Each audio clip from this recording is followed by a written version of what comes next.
Assalamu alaikum wa rahmatullahi wa barakatuh. Bismillahir Rahmanir Rahim. On behalf of Markaz Sahaba, the voice of Ahlul Sunnah wal Jama'ah, we present to you lesson number 1506 of our daily Nasiha and advice. Today, with the grace and mercy of Almighty Allah Jalla wa Ala, we focus on Amir bin Abdullah at-Tamimi rahimahullah. Whenever he used to travel with his companions, he would tell them, I have three conditions. The people would ask, what are the conditions? First one, he said, I will serve you and make your khidmat. Second one, I will be your muazzin. And third one, I will pay your expenses.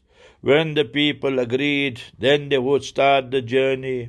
Subhanallah, who is this personality? He is Amir at-Tamimi, who belonged to the Banu Tamim tribe of Najd. Najd is where Riyadh and all these areas are. Thereafter he migrated to Basra, there in Iraq. And this was during the days of Sayyidina Uthman radiallahu ta'ala an. So people say that they used to travel so much with him, with Amir bin Abdullah at-Tamimi.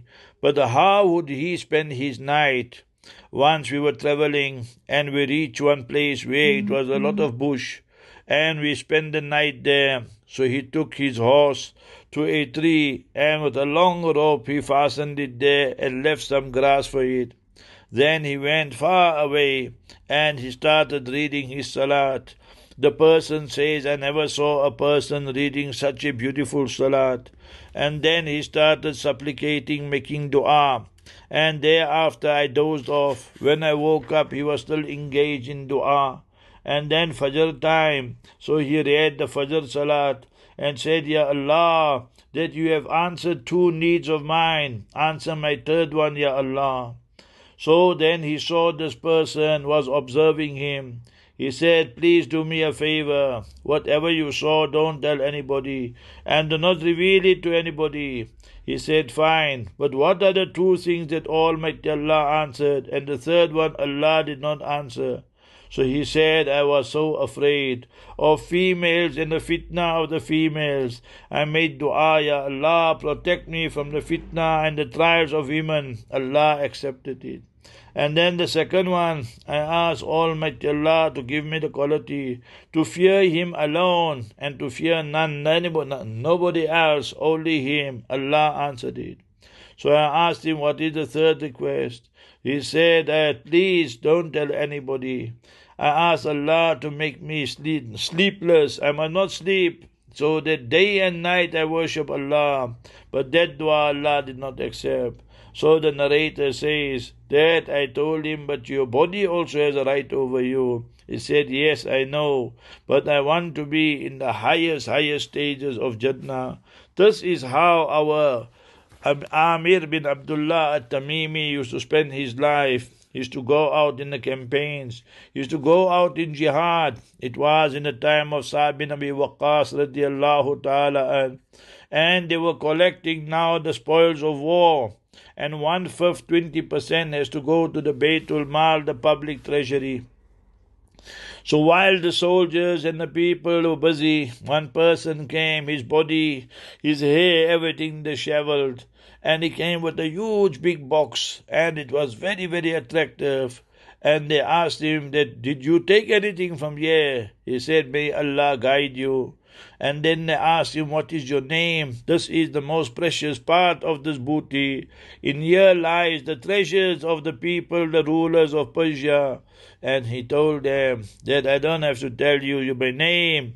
The one from who I did it is Almighty Allah, and He knows my name. And by Allah, for me, this is not worth even a nail to me or anything to me. I have no interest in these things here. I brought it because it belongs to the Baytul Mal.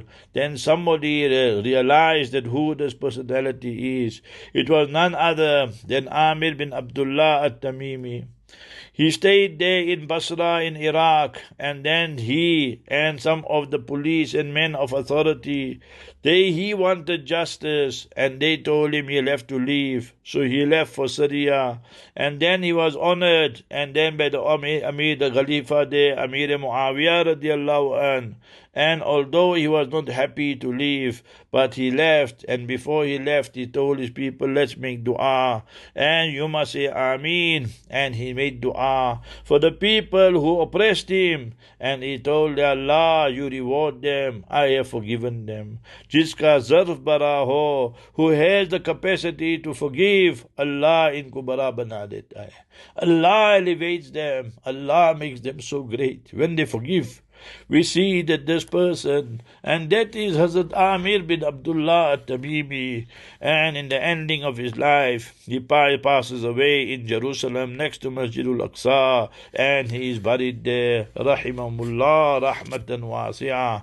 These are our heroes, these are our great people. Allah Jalla wa ala grant us tawfiq to follow in the footsteps of Mustafa sallallahu alaihi wasallam, the Sahaba, Tabi'een, and the Awliyaullah.